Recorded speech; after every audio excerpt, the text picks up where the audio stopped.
कई गले कन्नु गोटाया नडों luck luck lake चगटाया మజాగా మడతేస్తివే పీచు మిఠాయా నేను తన మీద ప్రాణం పెట్టుకున్నాను అది కాస్త అర్థమయ్యేలా చెప్పండి సోజావో పడకేస్తా రాయ సుబ్బనాతి అమ్మ వాటంగా పిలిసినదే వాటర్ బాటిల్ మోతే నువ్వెందుకు ఎప్పుడు గుండుతోనే ఉంటున్నావు స్టైల్ చూస్తే నా సోకు నీకు రాస్తే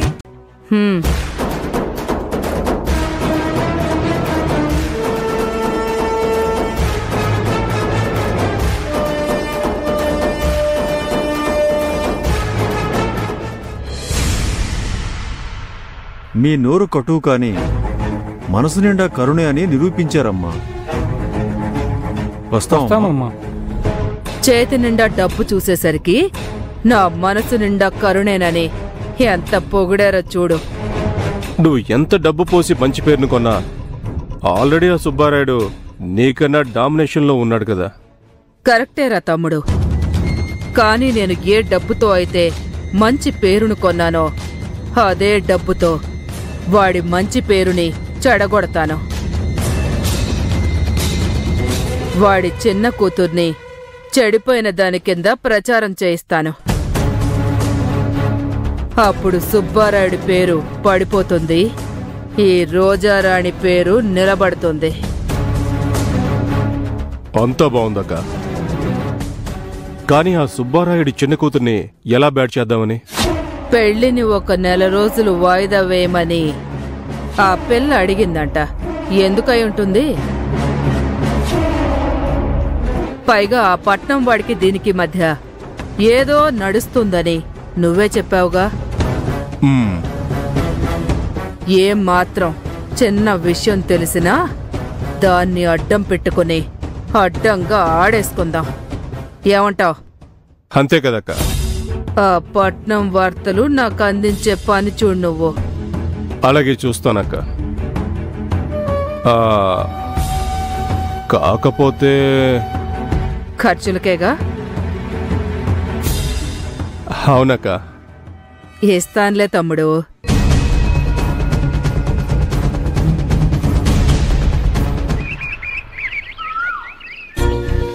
శ్రీవల్లి, కాస్త మంచినీళ్ళు పట్రా. అలాగేనండి, తెస్తున్నా. కూర్చోండి నాన్న. కూర్చో తల్లి.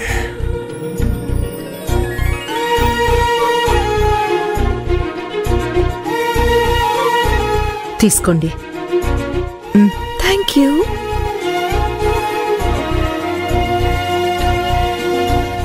రిజిస్ట్రేషన్ పనైపోయిందా? మళ్ళీ వెళ్ళాలా? పూర్తయిపోయింది. మళ్ళీ వెళ్లాల్సింది ఆశ్రమం కట్టాక. అంటే ప్రారంభోత్సవానికా?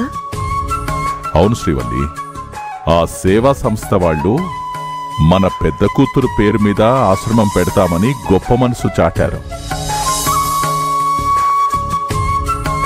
కానీ ప్రారంభోత్సవం మాత్రం మన మిథున చేతుల మీదుగానే చెయ్యాలని పట్టుబట్టి మరీ ఒప్పించారు.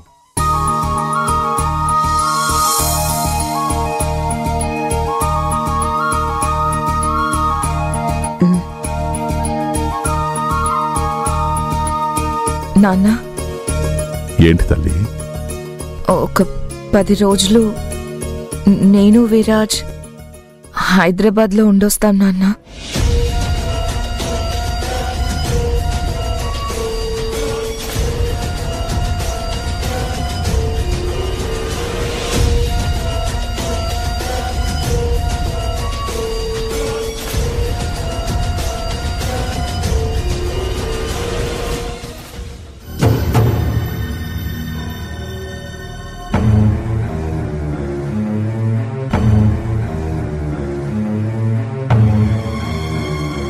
ఏం మాట్లాడరేంటి నాన్న? ఏం మాట్లాడినమ్మా? పెళ్లి విషయం 1 నెల రోజులు ఆపమన్నావు. అర్థం చేసుకుని సరే అన్నాను. ఇప్పుడు మళ్ళీ 10 రోజులు హైదరాబాదులో ఉండి వస్తానంటున్నావు. 10 రోజులే కదా నాన్న. నేను 10 రోజుల గురించి ఆలోచించడం లేదమ్మా. 10 మంది 10 రకాలుగా అనుకుంటారు కదా అని ఆలోచిస్తున్నా. పైగా నీకు మనోజ్కి పెళ్లి పెట్టుకున్నావని ఊరందరికీ తెలుసుగా. ఇప్పుడు నువ్వు ఆ ఇంటికి కాబోయే కోడలివి. వెళ్తే వాళ్ళేమనుకుంటారు? అడిగితే ఏం సమాధానం చెప్పాలి?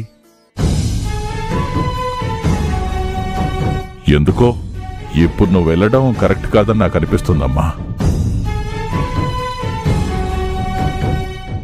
విరాజు ఆరాధ్య మీద బాగా బెంగ పెట్టుకున్నాడు నాన్న. వాడి కోసమే వెళ్దాం అనుకున్నాను. ఇద్దరు ఇన్ని రోజులు అక్క తమ్ముళ్ళ ఒక తల్లి పిల్లల్లా ఉన్నారు. సడన్ గా వేరయ్యేసరికి వాడు అడ్జస్ట్ కాలేకపోతున్నాడు నాన్న. సరేనమ్మా, అలాగే వెళ్తూ గాని ఒకసారి ఇదే విషయం మనోజ్తో చెప్పు. తను అభ్యంతరం చెప్పకపోతే వెళ్తూ గాని.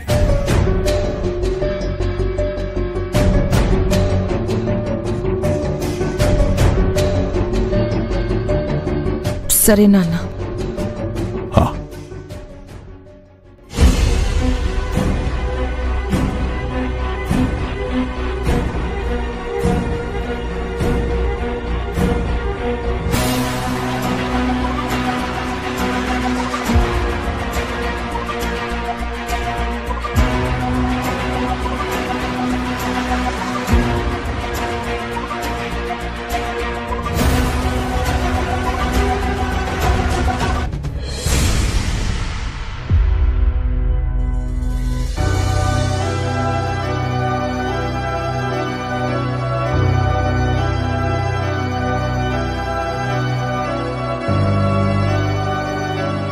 ఆంటీ కూడా నన్ను అమ్మలాగే చూసుకుంది. నాన్న పెళ్లి చేసుకుంటే ఆంటీ లైఫ్ లో నాకు అమ్మలాగే నా దగ్గరే ఉండిపోతుంది కదా మరి. పాపమక్క ఆరాధ్య, తనకి అమ్మమ్మ తాతయ్య పిన్ని ఉన్నా ఉపయోగమేమీ లేదు. అటువైపు నాన్నమ్మ తాతయ్యల ప్రేమ దొరికే అవకాశం లేదు. మొన్నటిదాకా ఆ మిథునక్కలో అమ్మని చూసుకున్నా ఆమె ఇప్పుడు తనతో లేదు. అందుకే ఆరాధ్య కోరుకున్నట్టుగానే మిథునక్కని తనకి అమ్మగా దగ్గర చేయాలని నేను ప్రయత్నం చేస్తున్నాను. నా అక్క కూతురి కోసం నేను ఏమీ చేయనక్కర్లేదు. ఇదొక్కటి చేస్తే చాలు అనిపించింది. నువ్వేమంటావక్కా? నేను ఆలోచించిన దాంట్లో తప్పు లేదు కదా? ప్రియా,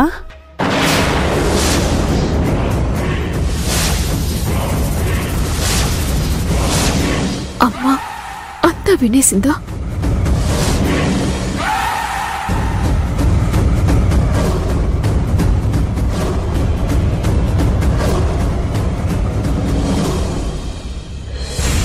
ఏంటమ్మా ఎప్పుడూ లేనిది ఇప్పుడు మీ అక్క ఫోటోతో మాట్లాడుతూ నిలబడ్డావేంటి?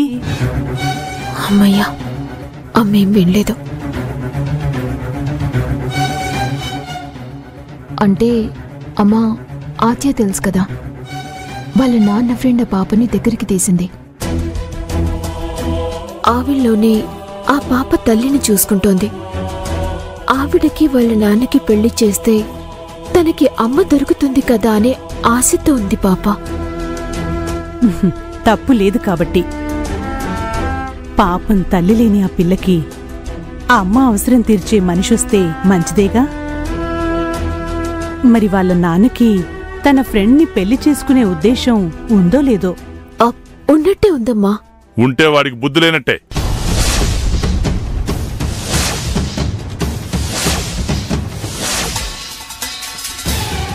నాన్నా అది అవును ప్రియా, ఆ ఉద్దేశం ఉంటే వాడికి బుద్ధి లేనట్టే. 7 అడుగులు నడిచిన భార్య చనిపోయి నెలలు గడవక ముందే పెళ్లి చేసుకోవడానికి ఇంకో అమ్మాయిని చూసుకుని ఆ అమ్మాయిని కూతురికి దగ్గరయ్యేలా చేసి కూతురు కోసం పెళ్లి చేసుకుంటున్నానని కవరింగ్ చేస్తూ క్లవర్గా చాలా పెద్ద ప్లానే వేసినట్టున్నాడు. వాడు నిజంగా మంచివాడే అయితే మళ్ళీ పెళ్లి పెళ్ళాం అవసరమే లేదమ్మా.